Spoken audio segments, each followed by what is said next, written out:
Selamat datang di Novel Story, channel yang menceritakan novel berjudul Aku Bukan Menantu Sampah. Jangan lupa subscribe dan like. Sekian dari Mimin, silahkan menikmati ceritanya ya. Aku Bukan Menantu Sampah, bab 621. Bagaimana bisa itu kamu? Mata Felicie berbinar dan langsung berteriak, "Rocky, sekarang dokter Tim telah tiba. Kamu bisa bertanya pada diri sendiri apakah bisa melakukan olahraga berat setelah minum." Dalam sekelompok pria tulen, seorang wanita tiba-tiba menerobos masuk. Banyak dari anggota tim hendak bergerak, menatap dengan mata lurus dan tenggorokan mereka bergerak. Wanita. Bahkan wanita dengan kecantikan yang menggoda. Dan dia juga seorang dokter jenius yang terkenal. Banyak anggota tim yang juga ikut bersorak. Ini adalah dokter jenius yang terkenal di Yuga, dan keluarga Aung San menghabiskan banyak uang untuk mengundangnya. Dia memiliki keterampilan medis yang luar biasa, dan sepenuhnya bisa menyangkal teori minum alkohol yang dibuat Rocky sekarang. Felicie mengertakkan gigi dan mencibir. Instruktur Rocky, anggur pembentuk tulang yang disiapkan oleh dokter jenius kami mungkin lebih berguna daripada anggur obat Anda. Dia ingin melihat apakah Rocky punya alasan di depan dokter jenius yang terkenal ini. Rocky juga mengangkat kepala dan menatapnya, dan ketika dia melihat wajah wanita ini, dia terkejut dan berseru, "Bagaimana bisa itu kamu?" Wanita yang berdiri di tepi lapangan latihan, mengenakan pakaian latihan putih, membawa tas kanvas, rambut hitam panjangnya diikat dengan kuncir kuda tinggi. Wajahnya yang cantik seperti telur angsa, dengan beberapa tetes keringat kristal, aura awet muda dan lincah datang menghampiri.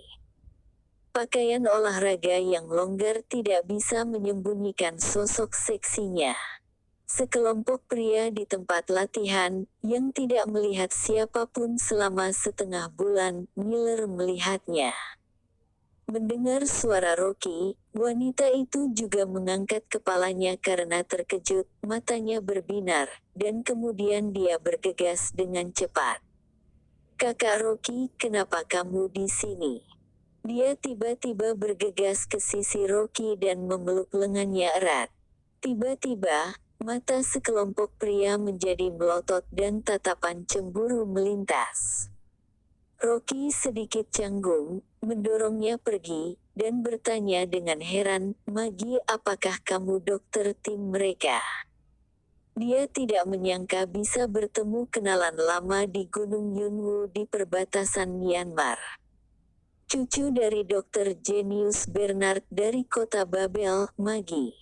Mata Maggie berkedip karena keterkejutan dan kegembiraan, dan dia tidak menyangka bisa bertemu dengannya. "Kakak Rocky, aku bukan dokter tim mereka tapi kakekku." Rocky bertanya dengan heran, tetua Bernard juga datang ke sini. Dia tidak menyangka bahwa dokter jenius di Yuda, yang diundang oleh keluarga Aung San sebenarnya adalah Bernard. Iya, Maggie mengangguk dan menceritakan segalanya dengan cepat. Suaranya tegas, seperti burung kepodang kuning. Dia berbicara cepat, seperti senapan mesin, dan menjelaskan berbagai hal dengan jelas dalam 2 pukulan atau lebih. Setelah mendengarkan kata-kata Maggie, Rocky mulai mengerti. Ternyata Bos Aung San menderita radang sendi kronis dan memiliki luka lama di tubuhnya. Banyak dokter yang tidak efektif. Jordan memiliki urusan bisnis batu giok dengannya, jadi dia merekomendasikan dokter jenius Bernard dari kota Babel. Bos Aung San menghabiskan banyak uang dan mengundang tetua Bernard untuk merawat luka lamanya. Butuh waktu 3 bulan untuk mengobati cedera lamanya, tepat saat tim dokter dari tim bodyguard mengundurkan diri. Bos dari Aung San meminta Dr. Jenius Bernard untuk menjadi tim dokter sementara, dan dia membayar banyak uang. Gunung Yunwu penuh dengan aura positif dan menumbuhkan banyak tumbuhan berharga. Jadi tetua Bernard setuju untuk tinggal bersama cucunya Maggie di rumah yang tidak jauh dari tempat latihan untuk saat ini. Saat mempelajari tumbuhan, ia juga bertugas sebagai dokter tim dari tim pengawal. Maggie berkata dengan gembira, "Aku akan memanggil kakekku kemari. Dia pasti sangat senang ketika melihatmu." Setelah berbicara, dia dengan cepat pergi ke samping dan menelepon. Rocky melirik ke tempat latihan dan menemukan bahwa 2/3 dari anggota tim tidak minum anggur. Ricky Zhao melangkah maju dan berkata dengan hormat, "Instruktur Rocky, semua anggur obat yang kami gunakan sebelumnya dikirim oleh Dr. Maggie. Kami menggunakan bahan obat berharga yang mahal. Penggunaannya secara teratur dapat memperkuat tubuh. Biasanya, ada sedikit luka pukul juga bisa sembuh sendiri dengan cepat. Maukah kamu mencobanya?" Petik 2. Begitu dia berkata, beberapa anggota tim juga ikut berteriak. "Kami minum anggur obat Dr. Maggie saja." Minuman obat Dr. Maggie adalah obat ajaib. Felicie melangkah maju di tengah keributan, dan berkata tanpa senyum, "Instruktur Rocky, bukan karena kami ragu kepadamu. Ternyata kamu juga kenal Dr. Jenius Bernard, maka kamu harusnya tahu posisinya di Yuda. Anggur obat yang disiapkan oleh Dr. Jenius Bernard. Kami sudah menggunakannya, itu barulah obat ajaib yang sebenarnya. Tapi minuman obat yang Anda siapkan, saya masih ingin meminta Dr. Jenius Bernard untuk memeriksanya." Petik 2. Dan pada saat ini, Maggie menarik Bernard bergegas menuju kemari. Dr. Jenius Bernard sudah datang. Kerumunan tiba-tiba berteriak, dan dengan cepat berbaris di kedua sisi, dengan hormat.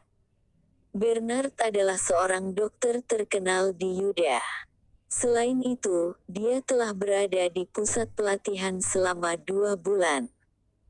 Keterampilan medisnya sepenuhnya diakui oleh semua orang dan semua orang sangat menghormatinya.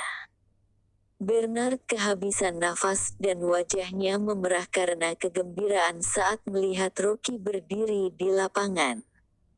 "Master Rocky, kenapa kamu datang ke Gunung Yunwu? Tidak menyangka saya bisa bertemu dengan Anda di sini." Rocky tersenyum dan berkata, "Tetua Bernard, bagaimana kabarmu belakangan ini?" "Baik, semuanya baik-baik saja." Bernard begitu gembira hingga janggutnya bergetar.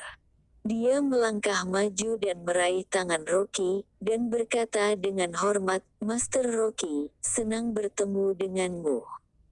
Masih ada beberapa pertanyaan yang ingin saya tanyakan. Saya selalu ingin meminta nasihat dari Anda, tetapi saya khawatir Anda tidak ada waktu luang, jadi saya tidak berani mengganggu." Petik 2. Rocky tahu bahwa dia adalah seorang fanatik obat dan memiliki temperamen yang mirip dengan Sharfilu, wakil direktur pengobatan tradisional negara, jadi dia tersenyum dan berkata, "Silakan bertanya, Tetua Bernard. Tapi sekarang saya mau latihan. Untuk konsultasinya nanti baru kita bicarakan lagi saja." "Baik, saya tidak akan mengganggu Master Rocky lagi." Bernard tampak senang dan mundur dengan hormat. Melihat Bernard yang penuh hormat terhadap Rocky, dia bahkan tampak senang. Semua yang hadir terdiam dan hampir tidak bisa berbicara. Felicie juga kaget. Dia sama sekali tidak menyangka bahwa generasi Dr. Jenius Bernard, dengan status luar biasa di Yuda, akan sangat merendah di depan Rocky. Jika tidak melihat perbedaan usia antara keduanya yang terlalu jauh, tadi sudah seperti muridnya Rocky. Selain itu, keterampilan medis Bernard adalah yang terbaik yang pernah dia temui, dan dia masih ingin berkonsultasi dengan Rocky. Apakah Rocky ini juga memiliki keterampilan medis? Ferry tidak bisa memahaminya dan tidak bisa menahan untuk melangkah maju dan berkata, "Tetua Bernard, apakah kamu kenal instruktur Rocky? Apakah kamu mengajarkan keterampilan medis kepadanya? Dia baru berusia 20-an, dan tidak peduli seberapa baik keterampilan medisnya, saya khawatir dia tidak sehebat kamu." Dia ingin menyanjung Tetua Bernard. Dia tidak menyangka bahwa wajah Bernard tiba-tiba berubah datar, dan dia berkata dengan suara dingin, "Sembarangan." Keterampilan medis Master Rocky yang luar biasa. Sejak saya mempelajari medis dari kecil, dia adalah satu-satunya ahli pengobatan China pertama yang pernah saya temui. Keterampilan medis juga tidak dapat didasarkan pada usia. Anda terlalu picik, Anda benar-benar tidak menghormati Master Lin. Petik 2. Di usia 60 tahun, dia sedikit-sedikit memanggil Rocky dengan sebutan Master, dan dia menyebutnya tegas bahkan tidak mengendurkan sikap menyanjungnya. Tindakannya itu sangat mengejutkan semua orang. Ferry Xie diteriaki, dan malunya tidak terbendung, dan dia berkata, "Tetua Bernard, tapi instruktur Rocky meminta kami untuk minum sebelum lari beban lintas alam. Bukankah ini tabu dalam pengobatan China? Bahkan anggur obat dari Anda juga mengingatkan kami untuk tidak meminumnya sebelum dan sesudah berolahraga." Petik 2. Bernard juga mengernyit. Sebagai seorang dokter pengobatan China, ia tentu tahu bahwa minum sebelum berolahraga adalah hal yang tabu. Tetapi karena Master Rocky yang menyarankannya, dia tidak bisa menjawab untuk sementara waktu. Magi sangat pandai dan segera membawakan cangkir. "Kakak Rocky, apakah ini anggur obatnya?" Rocky mengangguk. Aura dalam anggur obat yang dia suling adalah 10 kali lipat dari anggur obat lama. Jika orang biasa meminumnya, dia hanya bisa menyerap paling banyak 1/5 dari auranya, kecuali berlatih dengan keras, dan kemudian dilihat dari kemampuan badannya mampu menyerap berapa banyak. Ketika Bernard mencium aroma obat, kulitnya tiba-tiba berubah warna. Dia mengambil cangkir dengan gembira, dan setelah mengendus dan mencium, dia tiba-tiba mengangkat kepalanya dan berkata, "Apakah anggur rumput ungu ini dibuat dengan metode kuno?"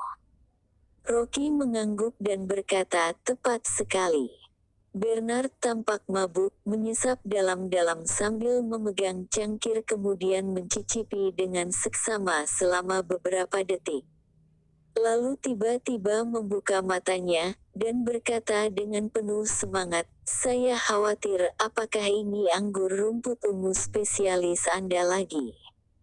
Teknik pembuatannya sama dengan cairan luka bakar yang Anda buat. Aku bukan menantu sampah. Bab 622 Latihan lari beban lintar alam. Rocky heran sesaat. Dia menggunakan aura untuk membuat cairan luka bakar terakhir kali, dan sekarang anggur rumput ungu juga diseduh dengan aura. Tanpa diduga, keterampilan medis tetua Bernard sangat cemerlang sehingga dia benar-benar bisa merasakan aura dalam anggur.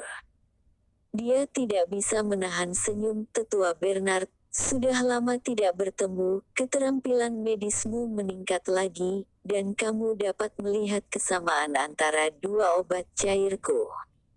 "Master Rocky, Anda terlalu memuji."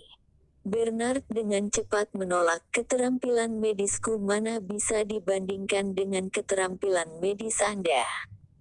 Petik 2. Sejak Anda pergi, saya telah berpikir keras tetapi saya hanya mempelajari sedikit dari teknik farmasi Anda. Sekarang anggur obat yang saya buat untuk tim pengawal juga menggunakan cara ini, tetapi dibandingkan dengan anggur rumput ungu Anda itu hanyalah awan dan lumpur. Petik 2. Setelah mendengarkannya, kerumunan di tempat latihan tercengang. Ricky Zhao tampak terkejut dan berseru, "Tetua Bernard, apakah anggur obat yang biasa kamu suling itu dibuat berdasarkan metode instruktur Rocky?" Bernard tersenyum pahit, "Saya tidak pantas dibandingkan dengan Master Rocky. Saya hanya mencuri belajar, tetapi hanya terpelajari sedikit dari Master Rocky. Anggur obat yang saya buat tidak seefektif 1/10 dari anggur rumput ungu miliknya." Petik 2. Mata di kerumunan hampir keluar setelah mendengar ucapannya. Bahan obat yang digunakan dalam pembuatan tetua Bernard semuanya berharga dan efek obatnya langsung terlihat. Bahkan ada pedagang yang datang ke sini yang rela menghabiskan $100 juta untuk membeli beberapa botol anggur obat untuk dibawa pulang. Tanpa diduga, minuman obat yang berharga ratusan juta dolar ini tidak dapat dibandingkan dengan apa yang disuling oleh Rocky. Untuk sesaat kerumunan di lapangan kembali heboh.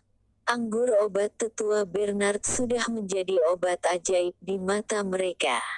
Setiap 20 hari, setiap orang bisa mendapatkan semangkok kecil tapi anggur obat yang dibuat oleh Rocky sebenarnya 10 kali lebih efektif. Banyak orang yang tidak minum anggur obat sekarang menyesalinya. Felicie juga difitnah untuk sementara waktu, membenci Rocky karena dia tidak mengatakannya sebelumnya. Biasanya, minuman obat yang dikirim oleh tetua Bernard hanya dibagi menjadi mangkok kecil, dan tangki besar minuman obat Rocky dapat dibagi menjadi banyak cangkir kertas dan efeknya bahkan lebih kuat. Sekelompok orang menyerbu dan berjalan ke tangki anggur, mencoba mengambil minuman. Sangat disayangkan sisa anggur di toples sudah terbagi-bagi, dan tidak ada sedikit pun yang tersisa. Rocky terbatuk dan berteriak, "Waktunya habis, segera berbaris dan mulai latihan lari beban lintas alam sejauh 20 km. Terdengar suara siulan. Pintu kandang tempat beruang hitam ditahan, terdengar bunyi kangtang, dan segera terbuka. Beruang hitam itu menukik keluar sambil mengaum. "Lari!" Para anggota segera berlari dan bergegas berlari ke depan sekuat tenaga. Maggie berdiri di sela-sela, menatap sambil tercengang. "Kakak Rocky, kamu membiarkan beruang mengejar mereka." Rocky tersenyum dan berkata, "Mempermudah pekerjaan. Mau dia mengawasi secara pribadi, dia tidak memiliki waktu untuk itu." Beberapa binatang buas itu sudah bijak dan sepenuhnya mematuhi perintahnya. Kerumunan melarikan diri dalam sekejap mata, dan tempat latihan yang luas dengan cepat menjadi tenang. Maggie menoleh, menarik Bernard dan berkata, "Kakek, setelah kita kembali nanti kita harus pergi ke kota Gopo untuk membuka klinik medis." Sebelumnya sudah mengatakannya dengan kakak Rocky, "Jika bukan karena Gunung Yunwu yang mana burung saja tidak bertelur, aku pasti sudah pulang dari kemarin itu." Bernard memelototinya dan menegur, "Hanya dengan kemampuan pengobatanmu yang tidak seberapa itu, hanya akan menambah masalah bagi Master Rocky. Bagaimana mungkin dia tidak tahu kemampuan cucunya?" Maggie cemberut, "Mengapa merepotkan? Saudara Rocky juga sudah berjanji padaku. Bagaimanapun, setelah aku kembali aku harus pergi ke kota Gopo." Dia sangat semangat, dia sudah ingin pergi ke kota Gopo beberapa bulan yang lalu, tetapi dia tidak menyangka akan dibawa ke sini oleh kakeknya. Melihat kakek dan cucu ini bertengkar, Rocky tersenyum dan tidak sengaja memikirkan istrinya lagi. Sudah hampir sebulan sejak dia keluar dari kota Gopo, memikirkan istrinya Dewi sepanjang waktu. Rocky bertanya, "Tetua Bernard, pertanyaan medis apa yang ingin kamu tanyakan tadi?" Bernard sangat gembira, dan buru-buru melangkah maju dengan hormat, dan berkata, "Tuan Rocky, ini sebenarnya caranya." Tepat ketika Rocky menginstruksikan Bernard mengenai keterampilan medis, anggota tim sudah mendaki gunung dan kehabisan napas. Jalan pegunungan terjal, dan ada beruang hitam mengejar. Anggota tim tidak berani bermalas-malasan, mereka semua berlari kencang. Dalam lintas alam pegunungan intensitas tinggi ini, banyak anggota tim sudah kelelahan dan berkeringat. Badan Felicie juga termasuk sehat, tapi dia juga kelelahan. Begitu dia mengangkat kepalanya, dia tiba-tiba menemukan bahwa Ricky Zhao sedang berlari dengan wajah santai, dan tidak banyak keringat di dahinya, dan dia tiba-tiba terkejut. Setelah berlari sejauh 3 kilometer, bahkan orang dengan kebugaran fisik terbaik tidak bisa sesantai dia, hampir seperti berjalan. Selain itu, sebagai kapten tim, Ricky Zhao dianggap yang tertua di tim, usianya hampir 30 tahun, bagaimana bisa dibandingkan dengannya dalam hal kebugaran fisik. Felicie mempercepat langkahnya dan berlari menuju ke Ricky Zhao dan bertanya, "Ketua Ricky, apa kamu tidak lelah?" "Tidak lelah," kata Ricky Zhao sambil berlari. Dia juga merasa aneh karena dia tidak merasa lelah sama sekali setelah berlari sejauh 3 kilometer ini. Sepertinya ada energi yang tak ada habisnya dalam darahnya, yang terus disuntikkan ke ototnya. Pada saat ini, beberapa anggota tim juga berlari ke depan dengan tenang, dan dengan mudah melewati mereka berdua dan berlari ke depan. Felicie berlari dalam kesengsaraan yang tak terkatakan, kakinya sepertinya patah, tetapi dia tidak berani berhenti karena ada raungan beruang di belakangnya. Melihat Felicie, yang berkeringat deras, Ricky Zhao juga bingung dan tidak bisa membantu tetapi berkata, "Ini tidak mungkin efek dari minum anggur obat, kan?" "Apa?" Felicie membuka mulutnya lebar-lebar, ekspresinya seperti menelan telur utuh. Dia juga sudah memperhatikan. Kecuali Ricky Zhao, sebagian besar anggota tim yang minum anggur obat berlari dengan sangat mudah, paling banyak hanya berkeringat di kepala mereka. Dan orang-orang yang setengah lelah adalah mereka yang tadi tidak meminum anggur. Tidak hanya Felicie, banyak orang juga menemukan situasi ini, dan langsung berteriak kegirangan. "Kubilang, anggur obat yang diberikan instruktur Rocky kepada kita benar-benar anggur hebat. Sialan. Aku merasa sangat energis sekarang, dan aku bisa berlari 20 kilometer lagi." Keterampilan medis instruktur Rocky benar-benar luar biasa. "Mengapa saya tidak minum 2 gelas lagi tadi? Sekarang saya menjadi semakin energi, seolah-olah khasiat obat dalam anggur jauh di dalam darah. Tidak, saya harus meningkatkan jumlah latihan, saya pergi dulu." Mendengarkan kegembiraan beberapa anggota tim, Felicie sangat marah. Beberapa anggota yang tidak meminum anggur obat menjadi lelah, marah dan menyesal. "Saya tidak menyangka anggur obat memiliki efek seperti itu." Tidak heran Rocky menyuruh mereka lari setelah minum. Ricky Zhao juga gelisah, usianya hampir 30 tahun, dan dia selalu merasa kebugaran fisiknya tidak dapat mengimbangi para anggota muda. Dia tidak menyangka bahwa setelah 2 cangkir anggur obat, dia benar-benar pulih ke puncak kebugaran fisiknya. Dia merasa Felicie berlari terlalu lambat, jadi dia menyapanya dengan santai, seolah ada angin di kakinya, dan dia berlari ke depan. Felicie mengalami kesulitan bernafas dan sangat lelah sehingga dia bahkan tidak bisa berbicara. Jeritan beberapa anggota yang tertinggal datang dari belakang, sepertinya dia telah digigit oleh beruang hitam. Dia tidak punya pilihan selain harus berjuang keras menyeret tubuhnya yang lelah, dan berlari ke depan. Hati Felicie terbakar, hanya mengeluh bahwa Rocky tidak menjelaskan sebelumnya, menyebabkan dia menjadi seperti ini. Terengah-engah, dia mengertakkan gigi dan mengeluarkan beberapa kata. "Rocky, kamu sengaja mengerjaiku, kan?" Di tempat latihan, Rocky sudah menjawab tetua Bernard, melihat ke langit, berpikir bahwa para anggota sudah hampir kembali. Anggur rumput ungu yang dia persiapkan kaya akan aura, tetapi tubuh Fana tidak dapat sepenuhnya menyerap aura dan sifat obat dari anggur. Jadi dia meminta para anggota untuk melakukan latihan fisik untuk mengaktifkan sel manusia dan menyerap lebih banyak aura. Adapun mengenai anggota tim yang tidak minum anggur, bukan urusannya apakah mereka akan dilukai oleh beruang hitam.